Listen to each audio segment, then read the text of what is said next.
Ladies and gentlemen, if you'd please take your seats, we're ready to begin.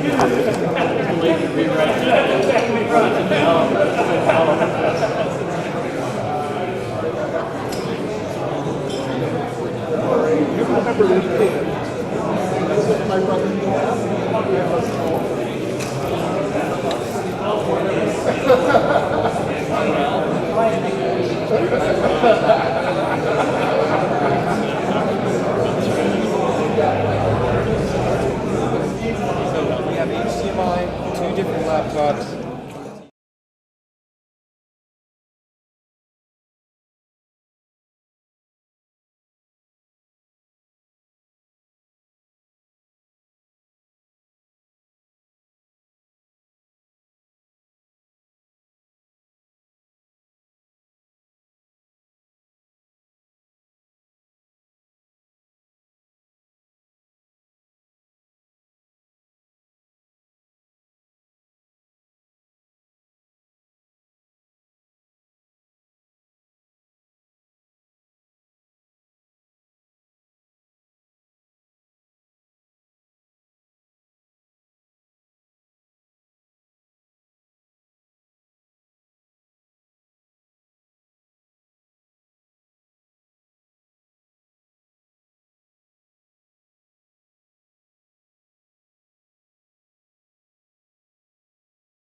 And lastly, I want to express deep gratitude, both personally and on behalf of the Center, to all of our donor friends here today.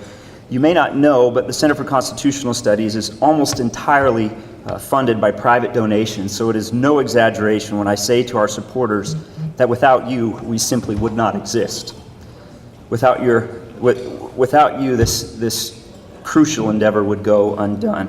Thank you. As this is Constitution Day, I'm especially mindful of the members of the Signers Circle for the Center for Constitutional Studies.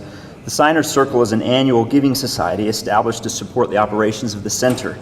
Members of the Signers Circle make an annual gift to the Center in the amount of course, $1,787. Your generosity allows us to have phenomenal conferences like this one. And any of you who would like to join the Center, if you would indulge me for just a second, can simply do so by pulling up on your smartphone uvu.edu/give. The Center for Constitutional Studies is right there at the top. Click on that, click on the Give Now button, and follow the prompts.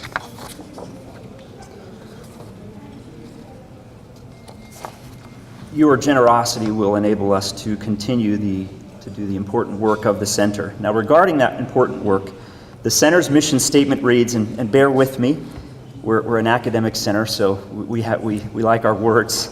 The Center is a nonpartisan academic institute that promotes the instruction, study, and research of constitutionalism. In particular, it examines important constitutional issues found at the intersections of political thought, public policy, religion, law, history, and economics. It employs a multidisciplinary approach to more effectively equip a new generation of citizens and leaders with broad understanding of political thought and economic and political practices critical to the perpetuation of constitutional government, ordered liberty, and the rule of law. So as the Center works to further this mission, our efforts will be directed across 4 fronts: federalism, the Quill Project, First Amendment issues, and a K-12 constitutional literacy initiative. And please permit me just to say a little bit about each of those fronts. Our attention to federalism is on full display here at the conference today and tomorrow. I don't want to steal anyone's thunder at future sessions, so I'll just say that we're exploring the development of a fascinating instrument that will be of great interest to scholars and government leaders alike for the study and evaluation of federalism. You will hear soon from Dr. Nicholas Cole about our partnership with Oxford University on the Quill Project. So I will just say that we will not only continue to work with Quill and Oxford, we're determined to strengthen and expand that remarkable working relationship. Since its inception, the Center has sponsored a spring conference, and to this point, the subject has always been religious liberty. We will now be expanding that conference to focus on other First Amendment freedoms.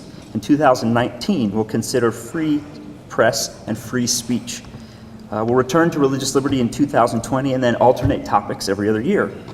Lastly, I am very excited about our newest undertaking, which is an effort to increase constitutional literacy among students in grades K through 12. This initiative will include collaborative curriculum development and a partnership with UVU's highly esteemed School of Education to teach teachers how to teach the Constitution effectively. Each of these 4 emphases is replete with high-level, engaged learning opportunities that have become synonymous with UVU and our core commitment to student success. Now, I will cede the podium to Steve Lund to introduce President Tumines. Steve is a man of many titles: chair, president, chief executive, regent, to name a few. Steve currently serves as vice chairman of the board of New Skin Enterprises, but the roles that I think are more relevant than that today are, first, his position as co-chair of the search that has brought us President Tumines, and second, in perhaps maybe his newest title, Steve recently accepted the invitation to serve as the inaugural chair of the Center for Constitutional Studies Advisory Board. Chairman Lund.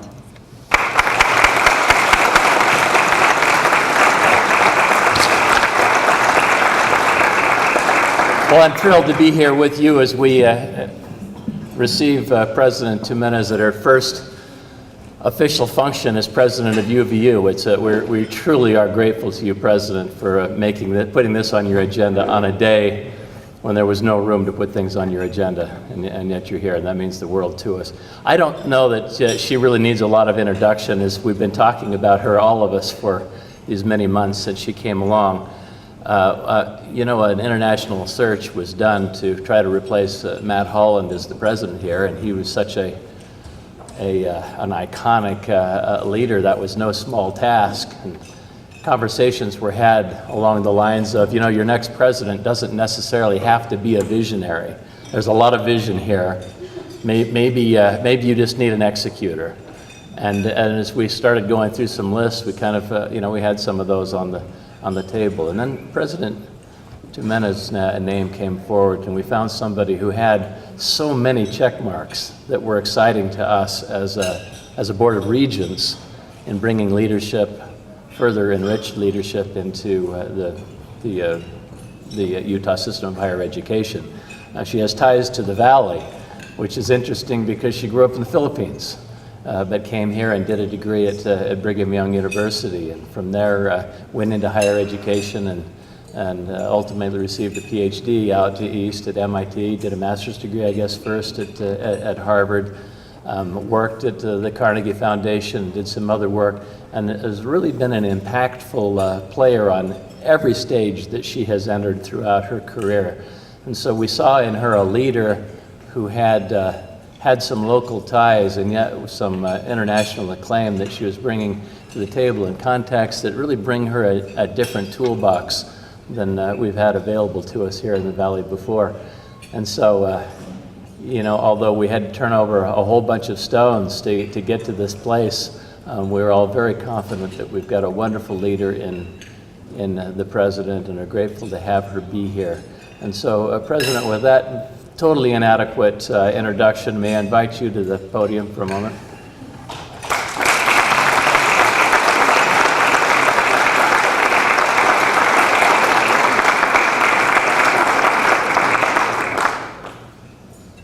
Thank you, Steve, for that wholly adequate introduction.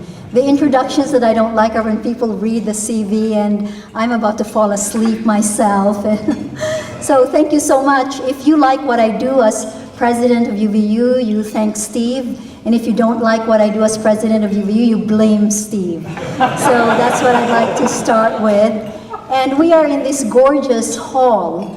In July of 2017, just over a year ago, I stood here with my husband and my 3 children because my mentor from the Russian department at BYU told me that there was this gorgeous work of art. And so we came here, we were very impressed. We spent an hour looking at these panels, and then we went home to Singapore and thought nothing of it.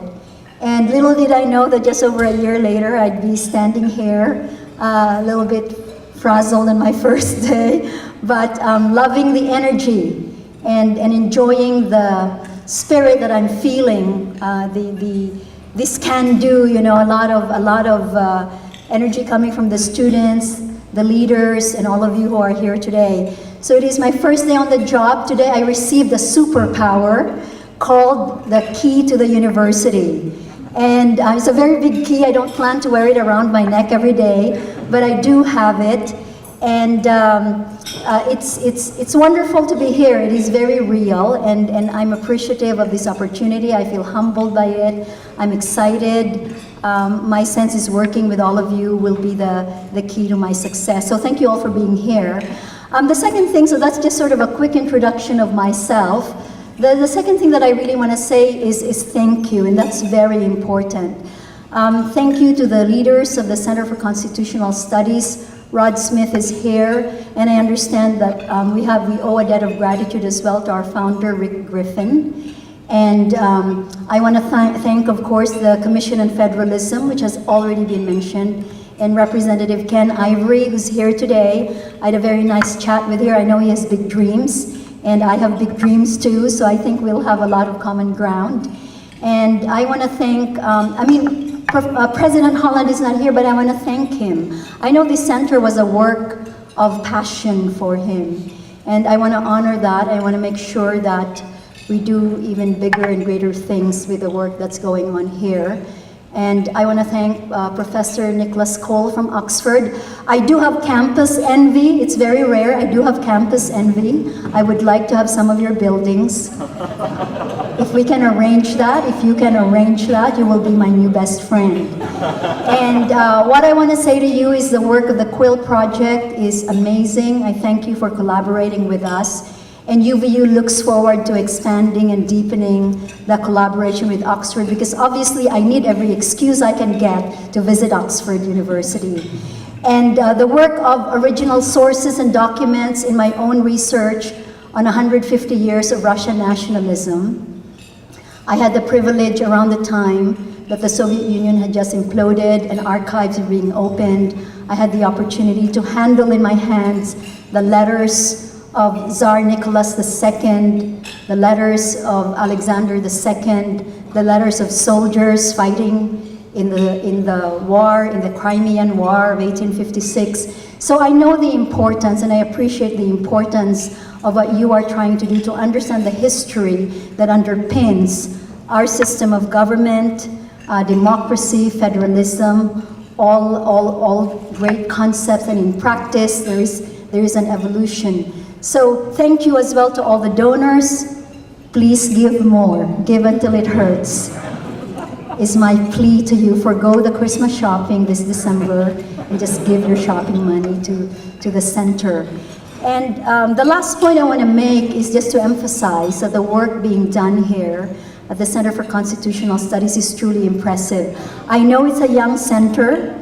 I was a fellow at the Belfer Center for Science and International Affairs at Harvard, a well-endowed center with a longer history, and I know what it takes to do great work. And I know this started just in 2012, but looking at the range of events and the people of such high stature from amazing institutions that have come here and engaged in dialogue and research, people from all parts of the ideological and political spectrum. I do respect that very much, and I want to congratulate you for having done all of that. From my own viewpoint, I think that the work that's being done here has implications at this specific point in time when the world is undergoing so much tremendous change. Sometimes I miss the Cold War. I was afraid of those thousands of nuclear weapons that could obliterate the Earth 6 times over, but I love the stability of two systems. And now we don't know, in the words of W.B. Yeats, what beast is slouching towards Bethlehem to be born. Democracy is important.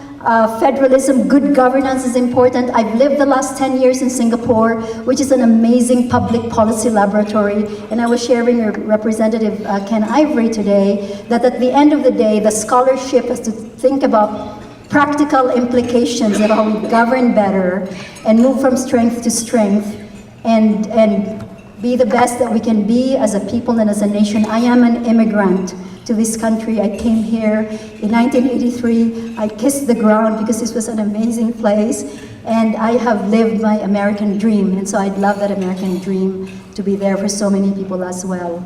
So I am honored to be here. Forgive me, it's my first day. I've just finished 8 media interviews, I believe. And so thank you for having me, and I look forward to learning from all of you today and from the proceedings of this conference. Congratulations and thank you.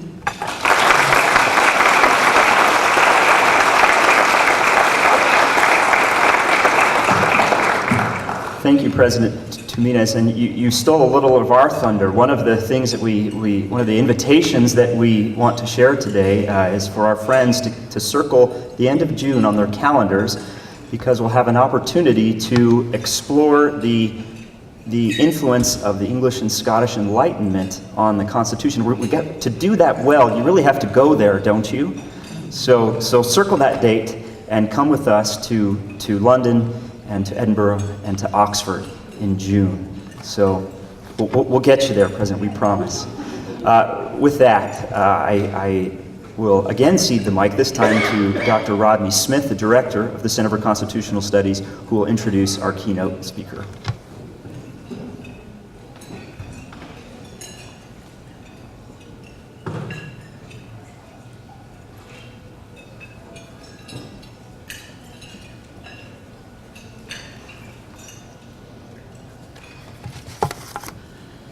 Thank you very much, Scott. Thank you, President Dominguez. It is just a joy having you with us. I was sitting at the table and I was thinking of a day when I came home from school. One of my classmates and friends, evidently they tested our IQs. I didn't know that. I didn't even know that was what they were doing. And he came the next day to say, my mother told me that I had an IQ of such and such. And it's one of the highest, probably the highest in our class. So I did what any young child would do. I went home and I said, Mom, what's my IQ? And I will be forever grateful. And to me, in many ways, this institution, and it's why I came here for two reasons. One was this reason, our students. My mother's answer was, Rod, you can do anything you put your mind to doing. I think she said mind and heart. That is this university. I saw it in a way that was so deeply moving to me this morning. And I was sitting by Nicholas, Dr. Cole, to all of you, Nicholas to me, and we were just so overwhelmed. We were in awe, I think, to watch our students present alongside leading scholars. And not only present, but answer questions. That's what a lot of UVU and a little bit of Oxford will do for you. They both had been at Oxford this summer to study. Well, that wasn't what I was asked to do, but that was what I felt moved to do. I am next going to give a gift to our speaker, then I will introduce him. Some of the meaning of this will not be lost on Dr. Cole, but it might be lost on you.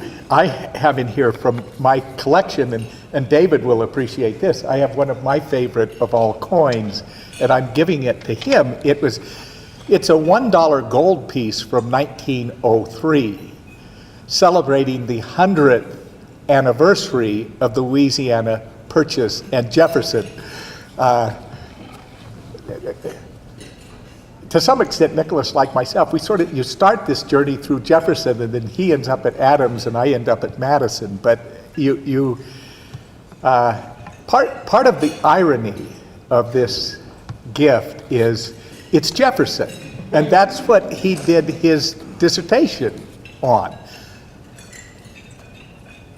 But look, it was Madison who orchestrated, as his Secretary of State, that purchase. Not only that, to add a little more indignity for our friend from across the waters, that purchase actually contributed in some significant ways to the War of 1812. The Second War of Independence, because as we accumulated that land, people moved to that land.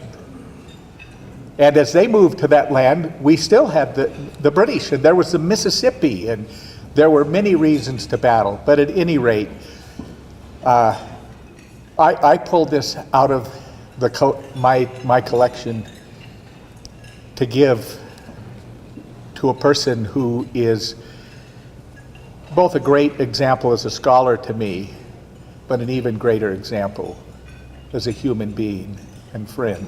Thank you, Nicholas.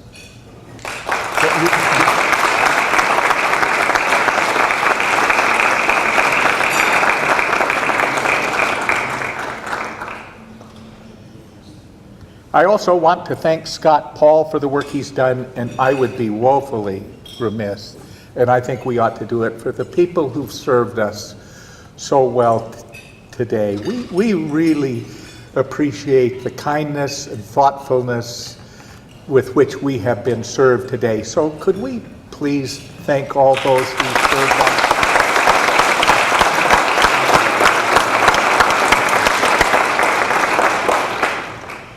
Now I will give the formal introduction. Dr. Nicholas Cole studies the political thought of the 18th and 19th centuries and the history of democratic institutions. His particular interests are the influence of classical political thought on America's first politicians and the search for a new science of politics in post-independence America.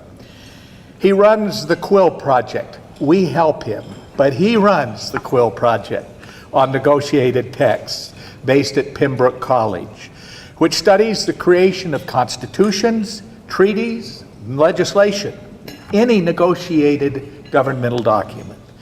The Quill software, even thinking about the Indian Constitution. So the Quill software platform, developed with colleagues at the Oxford E-Research Center, presents a recreation of the original context within which decisions about these texts were made. The flagship work, and we were able to work with him on this, the flagship work of the project is a presentation of the records of the Constitutional Convention of 1787 that wrote the Constitution of the United States. And we also are on the cusp of finishing the Utah Constitution, which we've been able to do under Dr. Cole's able guidance. Dr. Cole is the kind of person from across the land that Madison would have loved. He teaches American history and the history of political thought. He would love both of those pieces. And in a piece that fits so well, he supervises graduates working on the history of institutions, political thought, and classical reception. Now, the final word. He is all that. He is a scholar. He brings technology together with grand scholarship of a classical nature, and he deeply cares about students. I know that, Nicholas, because of what the students have told me about their experience of working with you. I introduce warmly my dear friend, Dr. Nicholas Cole.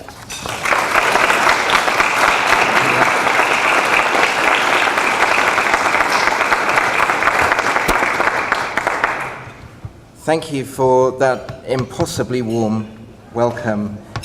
It's not lost on me at all that you've invited somebody with a British accent to address you on Constitution Day. I feel that I should reassure you to begin with that I'm not here to tell you about the benefits of constitutional monarchy, but instead to explore some of the history and present and future of federalism. And in keeping with the spirit of the conference, what I'd really like to talk about is what more work needs to be done to understand American federalism.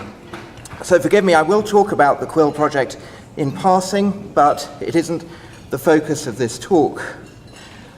The partnership between UVU and Pembroke College on these topics is a deliciously unlikely one that came about because of friendships and personal connections, and not least the vision of Matt Holland. And I am, if you have campus envy for any of the buildings at Oxford, be assured that I have campus envy for these stained glass windows behind you. They are absolutely magnificent, and I think you could teach an entire liberal arts course from them. I've lost track of the languages that they have made me feel guilty that I don't speak. The students have worked incredibly hard on the project that we've done with them.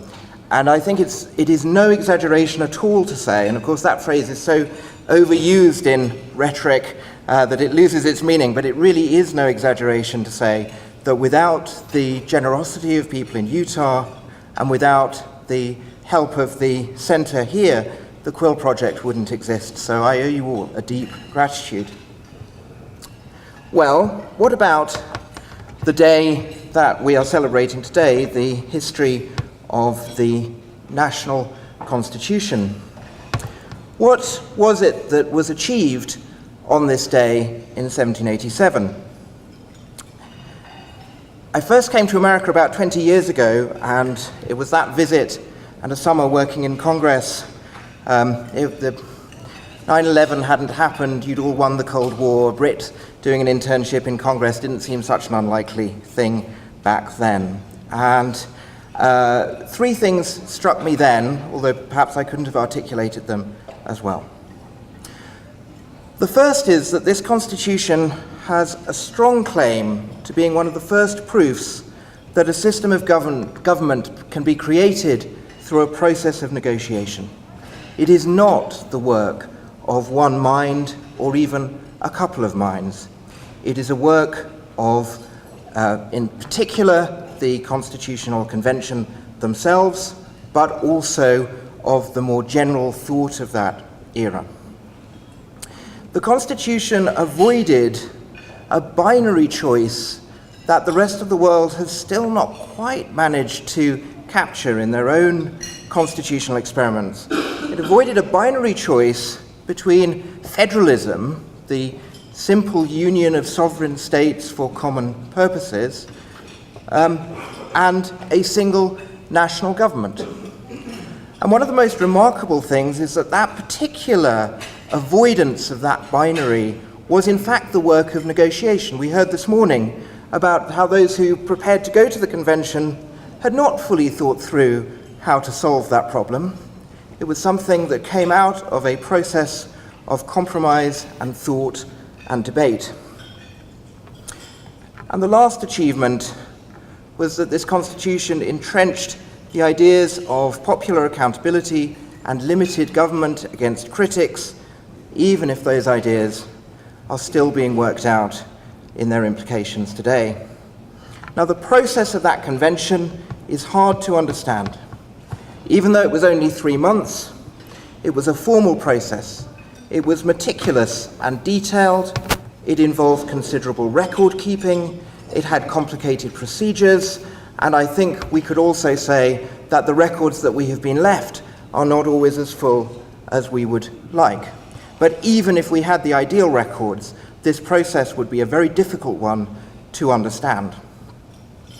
It's such a complicated process and such a remarkable achievement that almost every generation has preferred to think of it as if it was in fact the work of one mind. We like to think of Madison today, but an earlier generation liked to think of General Washington writing the Constitution. So here is General Washington in North Carolina in 1824 in this statue writing the Constitution of the United States. I should say, and I've always hoped that there is a providence to have directed this, that this statue was almost immediately struck by lightning. But these three achievements were particularly important to the founding generation themselves.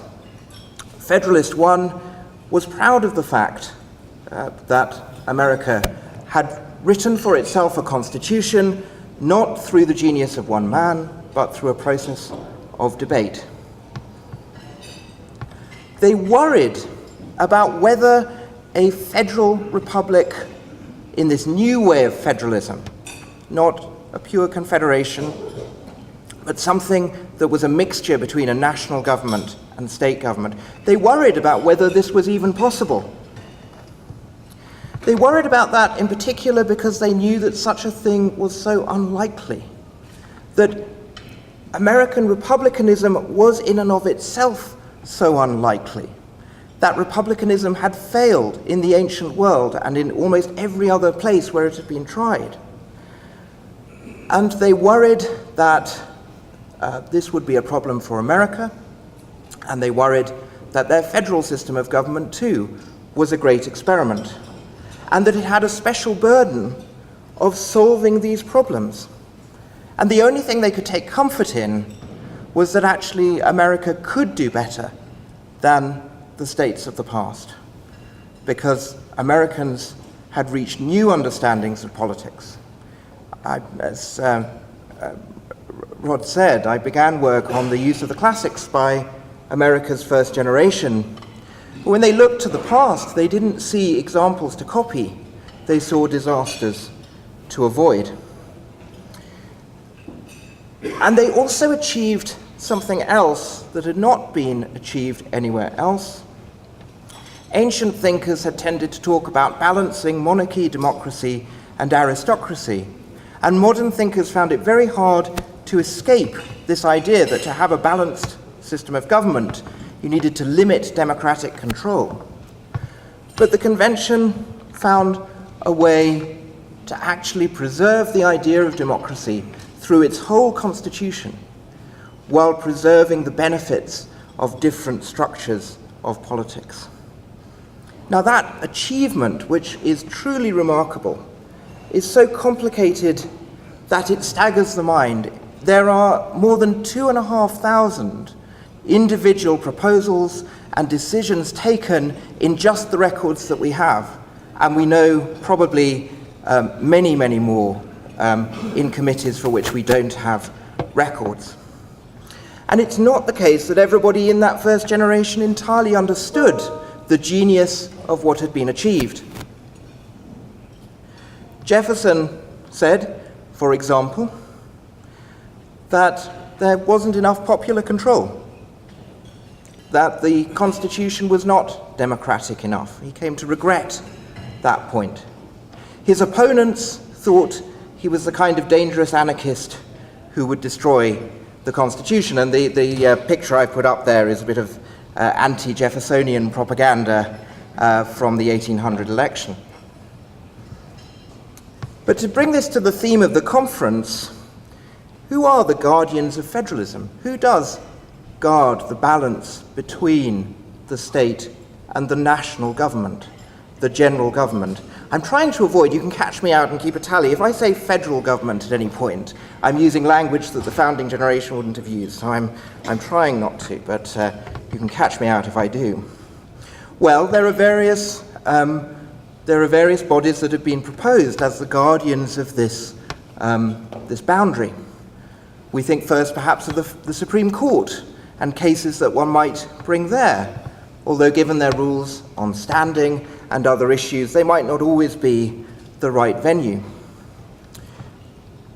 Congress, of course, is a guardian of this balance, and in the first generation after the Constitution went into operation, Congress had a special committee to review legislation to check that it was indeed constitutional. Perhaps the presidency is the guardian of this balance. Certainly Jefferson thought that was one of the functions of the presidency, and so did many other early presidents who used their veto in that way. The state legislatures, of course, have a role guarding this balance, and so do to state governors, and I should have put on here, but I didn't, perhaps to state courts as well. There's something that we don't often think about as well, which is state constitutions. There was a brief discussion this morning about what America's national pastime is. Was it baseball or was it debating federalism? I'm going to suggest another alternative. America's pastime is writing constitutions. And that is missed because so much of scholarly work, and I could have filled slide after slide with books on this, so much of scholarly work focuses on writing histories of and characterizing the nature of the national government. But very little scholarly work, except in a purely regional sense, focuses on state-level constitution writing. There are very, very few articles and fewer books. And even if you said, well, at least can I find out what the constitutional text for any of America's states was at any point in its history, I'm afraid I have some bad news for you. These are the standard reference works. I don't have time to go into details. They are known to be defective, and please notice the enormous gap in effort between 1909, thought, by the way, would not have got through any kind of plagiarism review. The enormous gap between 1909 and 2000, when a project at Maryland, which sadly now seems to be abandoned, tried to work on this problem. Could we at least establish what the constitutional text of America's states had been at each point in their history? And they reached this rather depressing conclusion, that state constitutions were complicated documents, that state archives didn't always maintain the records as clearly as one would wish, and therefore that even in their database that they worked on for years, it's not possible to be certain that you always have the correct text for a given date in American history. Between the founding, or between the Revolution rather, and the Civil War, 70 constitutions were written by American states, almost all of them through a convention process. Native peoples as well also wrote constitutions for themselves. That figure doesn't include additional constitutional conventions to revise and amend state constitutions, nor constitutional conventions that ultimately failed to propose a text. Since 1776, there have been over 235 new state constitutions written in America. None of the archives of those records have been properly explored. They are scarcely even readily available. Well, at the Quill Project, we try and model these processes. We have worked through the manuals of parliamentary practice, the rules that governed formal debate. We've turned that into a general model for this kind of formal debate that, as Director Smith said, can be used to capture the processes that have created important texts, creating a kind of timeline of what went on that captures enormous amounts of detail about the context of particular decisions and the way in which particular motions relate to each other. Students here have, from almost the beginning of the project, worked to use this platform, often when it was in a very, very unsatisfactory state, to turn the records of debate into the kind of model of debate that our platform can analyze. And this involves not just a mechanical process, but the need to develop a real sensitivity for how to read historic texts. Because sometimes minutes are kept in a very compressed form, and something that seems like a simple vote on a question is actually preserving at least 4 steps rather than just one. I'm extraordinarily happy to announce that the first of the state-level conventions that we will be able to put online is the convention for the state of Utah in 1895. Here is the committee structure for the Federal Convention in 1787. It's complicated, but you can get a sense that a few important reports were passed between some important subcommittees. Here is the committee structure so far for the 1895 State Convention. State-level conventions are, I think orders of magnitude would be an exaggeration, but many, many times more complicated than the federal convention that we're used to, and that convention has had 200 years of good scholarship done on it, whereas state-level conventions really haven't.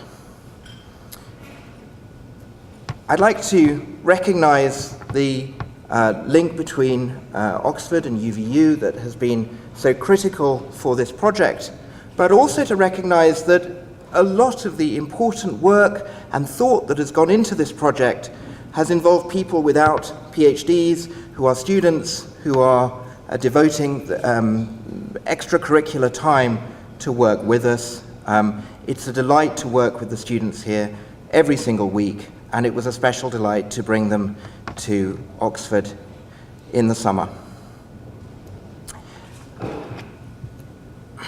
There's a famous moment at the end of the convention. Franklin walks out of the secret sessions and is met by a lady who asks him well, doctor, what have we got, a republic or a monarchy? And Franklin, channeling the pessimism of that generation, replies, a republic, madam, if you can keep it. So, in closing then, what work needs to be done to keep it? We do face internationally and domestically in all of our countries critics of democratic government, of well-ordered republics. We face people who wish to try other systems of government and who wish to attack both our domestic institutions and our international institutions. We face a situation where young people grow up and don't even realize what it is that was achieved over the course of centuries. And all of that teaching work needs to be done. But what also needs to be done is the research work to drive that teaching that will inform a better understanding of the institutions that have made us great and free, and the processes that have allowed those institutions to exist. So I'm very honored to be at this conference, I'm very honored to be here, and I'm very honored to work with your students. Thank you very much.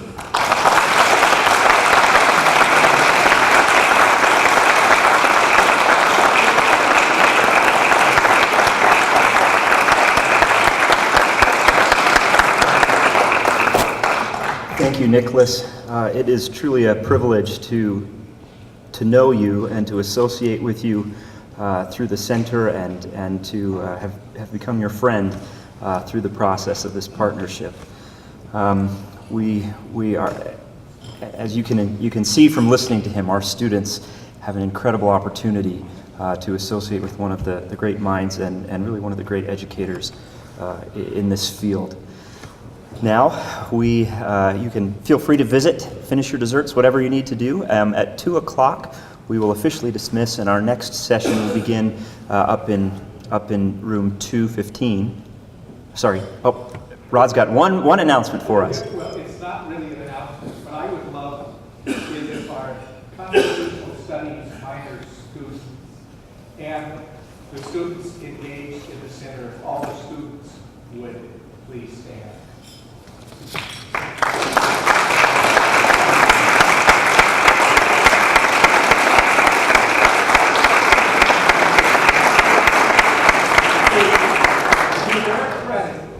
I'm often asked, why a Center for Constitutional Studies? Why are you so invested? Why are you invested enough to go on your Social Security so you can help make it happen? And the answer to that question is it's all for my grandchildren. And I want to tell you, this group of students standing are going to be vigilant in defending that which is greatest in the Constitution. So thank you, students. Thank you, Ron. I was able to be there this summer when our first cohort of students went to Oxford to do a two-week study abroad, an intensive study abroad program with Dr. Cole and with Dr. Carl Scott from the center, and was just blown away by the caliber of the students and also by the quality of the experience that they had. I hope you take a few minutes before our next session to bend their ears a little and hear about their experience, and both at Oxford and then also with the center and with our Constitutional Studies minor. So we have until 2:15 when our next session will begin in CB 51011, same place as we were this morning. We invite you to make your way back up there so we can have a prompt start at 2:15. In the interim, please enjoy the company of those around you. Thank you, everyone, for joining us today.